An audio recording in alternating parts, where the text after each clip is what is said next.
Dhaka city of Akhiruzzaman. আমি ঢাকাকে অন্যভাবে দেখি, যারা ঢাকায় থাকেন তারা হয়তো এভাবে দেখেন না। এটাই স্বাভাবিক যে বাহির থেকে দেখার ব্যাপারটা একরকম, আর আপনি যে ওখানে বসে আছেন তখন আপনার দৃষ্টিতে এগুলো ধরা না পড়াটাই অনেকটা স্বাভাবিক। কোরআন এবং সহিহ সুন্নাহ থেকে আমরা আখিরুজ্জামানের যতগুলো সাইন পাচ্ছি, এগুলোর মধ্যে কিছু কিছু সাইন আছে এমন যেগুলোর সাথে ঢাকার ব্যাপারটা 100% মিলে যায়, এবং এটা সময়ের ব্যাপার মাত্র যে কবে আল্লাহ পাকের গজব এখানে চলে আসে। বস্তুবাদী শহর, মেটেরিয়ালিস্টিক, যেখানে সময় খুব দ্রুত পাস করে, মানুষের জীবনযাত্রার লাইফ লেন খুব ফাস্ট লেন অফ লাইফ, মানুষ পাশবিক জীবনযাপন করে, যেখানে বিশ্বাসের কোনো মূল্য নাই, যেখানে প্রতারণার ছড়াছড়ি, যেখানে আবেগ অনুভূতিগুলো ঠুনকো হয়ে গেছে, পারিবারিক বন্ধনগুলো ভেঙে যায়, হৃদ্যতা ভালোবাসাগুলো নাই, সবার মধ্যে একটা যেন অবিশ্বাস যে এই না জানি এ আমাকে ঠকিয়ে দেয় কিনা, একটা আনস্যাটিসফাইড জেনারেশন এবং আনস্যাটিসফাইড সিভিলাইজেশন, অসন্তুষ্ট, কোনো কিছু কিন্তু সন্তুষ্ট না, ইল্লা মাশা আল্লাহ। কিছু মানুষের বাইরে, সেটা আমি আলাদাভাবে বলছি, আমি ওভারঅল বলছি। দেখুন, এক নাম্বার আমার সেন্সে ধরা পড়ে যে ঢাকা এই শহরটা মানুষকে বস্তুবাদী বানিয়েছে, বা এই শহরের মানুষগুলো শহরটাকে বস্তুবাদী বানিয়েছে। এই শহরটা বস্তুবাদিতার উপর দাঁড়িয়ে আছে। এটা কি বোঝেন কিনা? সকালবেলা থেকে সন্ধ্যা রাতে ঘুমানো পর্যন্ত একটাই চিন্তা মানুষের, কিভাবে আমি আমার রিজিকটাকে অর্জন করব, কিভাবে আমি আমার স্ত্রী সন্তানকে মানুষ করব বা ভরণ পোষণ দিব, কিভাবে আমি দুবেলার ভাত অন্ন যোগাবো। এখানে যেন মানুষ বাঁচার জন্য লড়াই করে, সকাল থেকে সন্ধ্যা পর্যন্ত ছুটছে আর ছুটছে। ছোটার স্পিডটা দেখতে আপনাকে ওই যে ওভার ক্রসিংগুলো আছে এর উপর উঠতে হবে একটু কষ্ট করে, এবং একটু রিল্যাক্স মুডে আপনি দেখবেন কিভাবে মানুষ ছুটছে। কোথায় জানি মানুষ ছুটছে, মনে হচ্ছে মানুষ জান্নাতের দিকে ছুটছে। যদি এমন হতো এভাবেই মানুষ জান্নাতের দিকে ছুটতো, খেয়াল করে দেখবেন ছুটছে আর ছুটছে ছুটছে। এই ভোর থেকে শুরু হবে রাত 12টা, 1টা, 2টা, 3টা পর্যন্ত। ঢাকায় যেন কখনো রাত হয় না, 24 ঘন্টায় দিন। এখানে টাইম যায় রাসূলুল্লাহ সাল্লাল্লাহু আলাইহি ওয়াসাল্লামের সেই হাদিসের মতো, তিনি বলেছিলেন আখিরুজ্জামানে সময় যাবে বছর মাসের মতো, মাস সপ্তাহের মতো, সপ্তাহ দিনের মতো। ঢাকায় যেন সময় তাকে আটকানো যায় না, সময়ের মধ্যে বারাকা নাই। আপনারা এখন যেখানে বসে আছেন এখানে সময়ে বারাকা আছে, এখানে আপনি সময়কে দ্রুতভাবে পাস করতে দেখবেন না। আমাদের সেকুলার আইসগুলো অবশ্যই এগুলো ধরতে পারবে না, তাদের কাছে মনে হয় সময় ক্যালকুলেটেড, 24 ঘন্টা দিন রাত। আল্লাহ পাক যে সময়কে কন্ট্রোল করেন, সময়ে বারাকা দিতে পারেন, এটা ওরা বিশ্বাস করবে না। একজন সাহাবী 40 বছর বয়সে যা যা করেছেন, এই জেনারেশনে 100 বছর হায়াত পাওয়া মানুষ সেটা করতে পারে না। রাসূল সাল্লাল্লাহু আলাইহি ওয়াসাল্লাম নিজে একদিনে যতগুলো কাজ করতেন, আমরা মনে হয় 1 বছরে এতগুলো কাজ করতে পারি। সময় আল্লাহ কন্ট্রোল করেন, এখানে বারাকা দেন। ঢাকায় ফার্স্ট লেন অফ লাইফ, খুব দ্রুত মানুষ ছোটে, যেন মানুষ ছুটতেছে জান্নাতের দিকে। আসলে তারা কোন দিকে ছুটছে? তারা ছুটছে মূলত বস্তুবাদী ভোগবিলাসের দিকে। আল্লাহ পাক যেগুলো বলেছেন, যুয়িনা লিন-নাস হুব্বুশ শাহাওয়াতি মিনান নিসা, এই যে 6টা বিষয় বা 5টা বিষয় আল্লাহ পাক বলেছেন, এগুলোর পিছনে মানুষ ছোটে। খাওয়া, পড়া, ভরণ পোষণ, আরেকটু প্রোগ্রেস, আরেকটু স্ট্যাটাসকে বাড়ানো যায় কিভাবে, আমার আছে 1 কোটি টাকা, কেমন করে এটা 2 কোটি হবে, আমার 5তলা বিল্ডিং আছে, কেমন করে এটা 10 তলা হয়। এই বস্তুবাদিতার দিকে ঢাকা ছুটছে। আপনি জানেন কিনা এটা কিয়ামতের একটা আলামত, এটা আখিরুজ্জামানে কিয়ামতের বড় একটা সাইন, যে মানুষ দুনিয়ার পিছনে ছুটবে, দিন থেকে মানুষ সরে যাবে। এবং আল্লাহ পাক গজব হিসেবে এই মুসলিম জাতির উপরে এই দুনিয়ার চাকচিক্যটাকে উন্মুক্ত করে দিবেন।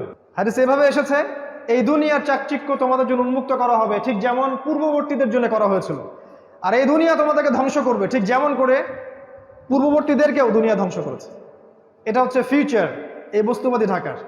2 নম্বর হচ্ছে, দেখুন এখানে যতগুলো সিস্টেম আছে, এই সিস্টেমগুলো দাঁড়িয়ে আছে অন দ্য বেসিস অফ শিরক এন্ড কুফর। শুধুমাত্র এই শহরটার কথা আমি বলছি না, এরকম যত শহর আছে সারা ওয়ার্ল্ড তাদের কথা বলছি। দাঁড়িয়ে আছে education system on the basis of শিরক, আপনার political system on the basis of কুফর এন্ড শিরক, আপনার ইকোনমিক সিস্টেম দাঁড়িয়ে আছে শিরকের উপরে।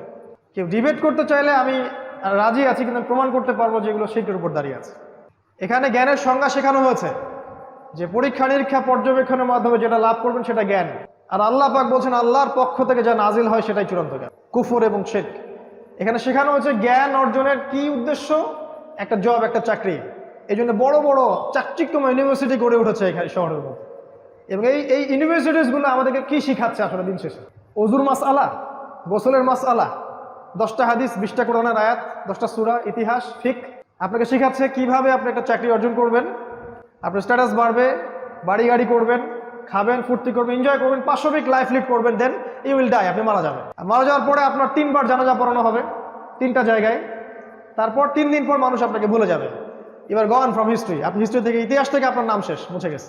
ঢাকা আপনাকে এটা শেখাচ্ছে এবং এর মতো যত সভ্যতা আছে এগুলো। এটা বস্তুবাদী এডুকেশন সিস্টেম। আল্লাহ পাক বলেছেন আমার নাজিল করা যে শিক্ষা ব্যবস্থা এটা হচ্ছে এমন, মানুষ জ্ঞান অর্জন করবে আল্লাহকে পাওয়ার জন্য।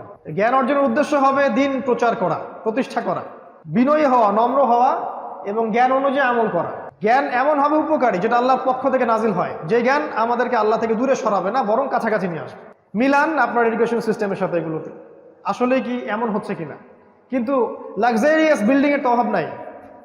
ব্যাঙের ছাতার মতো লক্ষ লক্ষ প্রতিষ্ঠান আপনার শহরে, কয়টা প্রতিষ্ঠান আপনাকে আল্লাহর দিকে নিয়ে আসতেছে? এডুকেশন সিস্টেম দাঁড়িয়ে আছে শিরকের উপর। আপনার ইকোনমিক সিস্টেম আপনার শহরের দাঁড়িয়ে আছে শিরকের উপরে। তারা আল্লাহর হালালকে হারাম করেছে আর আল্লাহর হারামকে তারা হালাল করেছে। আল্লাহ পাক সুদকে হারাম করেছিলেন, তারা সুদকে হালাল করেছে। তারা রিবাকে ফরজ করেছে। আল্লাহ পাক দিয়েছিলেন একটা মনিটারি সিস্টেম, সেটাকে তারা তুলে দিয়েছে। আল্লাহ পাক কারেন্সি দিয়েছিলেন, সেটাকে তারা তুলে দিয়েছে। আল্লাহর হালালকে কেউ যদি হারাম করে আর আল্লাহর হারামকে কেউ হালাল করে, এটাকে কি বলা হয়?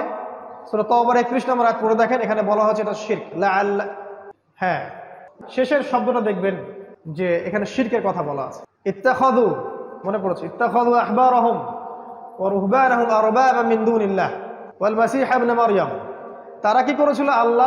আল্লাহকে বাদ দিয়ে, খ্রিস্টানদের কথা বলা হচ্ছে, জিউসদের কথা বলা হচ্ছে, পাদ্রী দরবেশ এদেরকে রবের আসনে বসিয়েছিল। ভালো করে শোনেন একটা, তারা পাদ্রী এবং দরবেশদেরকে রবের আসনে বসিয়েছিল এবং ঈসা আলাইহিস সালামকে রবের আসনে বসিয়েছিল। ওয়ামা উমিরু ইল্লা লিয়াবুদু ইলাহা ওয়াহিদা, কিন্তু ওদেরকে শুধু আদেশ করা হয়েছিল তারা এক আল্লাহর ইবাদত করবে। এই আয়াতটা যখন পড়া হচ্ছে আদী ইবনে হাতেমের সামনে, তা আদী ইবনে হাতেম বলছেন যে আমরা তো আমাদের পাদ্রী দরবেশদের ইবাদত করি না ইয়া রাসূলুল্লাহ। আল্লাহ রাসূল বলছেন আলাইসা ইউহারিমুনা ফাআহাল্লাল্লাহ ফাতুহিল্লুনাহু, তারা কি আল্লাহর হারামকে হালাল করে দেয় না, তোমরা কি সেটা গ্রহণ করো না? তারা কি আল্লাহর হালালকে হারাম করে দেয় না, তোমরা কি সেটা মেনে নাও না?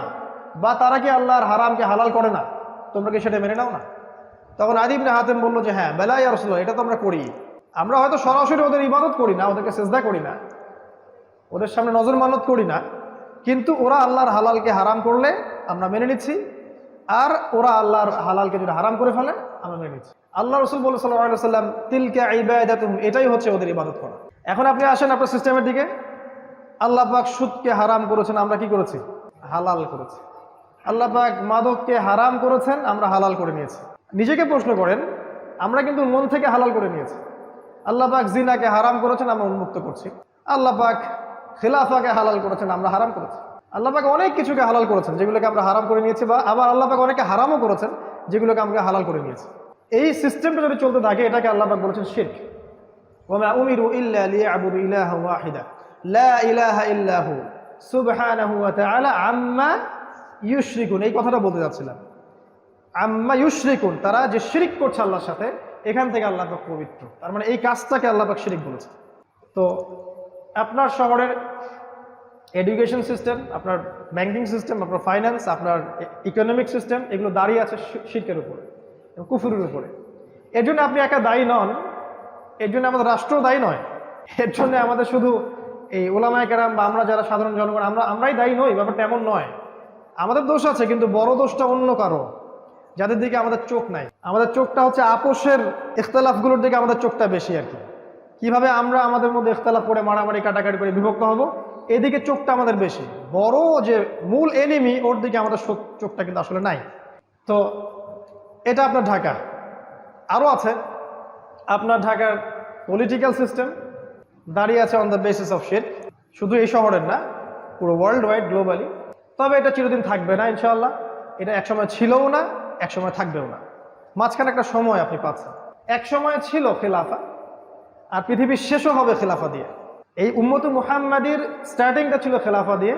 খেলাফা নিশ্চয়ই বুঝি আমরা এমন স্টেট যেটা, যার মালিক আল্লাহ, এমন স্টেট যে রাষ্ট্রের প্রত্যেকটা বিষয়ের ফয়সালা হবে আল্লাহর বিধান অনুযায়ী। এমন স্টেট যেখানে আল্লাহ হচ্ছে আল আকবর, আল্লাহ হচ্ছে আল মালিক, মানুষ জনগণ আল মালিক আল আকবর নয়, বরং আল্লাহর দাসত্বের অধীনে প্রত্যেক মানুষ স্বতন্ত্র স্বাধীন। খেলাফা স্টেট একটা সময় ছিল, উমর ইবনুল খাত্তাবের যুগে, আবু বকর সিদ্দিকের যুগে, উসমান আলী, এই সময় ছিল, এখন নাই। একটা সময় আবার আসবে। কে আনবে, কিভাবে আসবে, এটা জানতে হলে আপনি আখিরুজ্জামান স্টাডি করেন, পাবেন ইনশাআল্লাহ।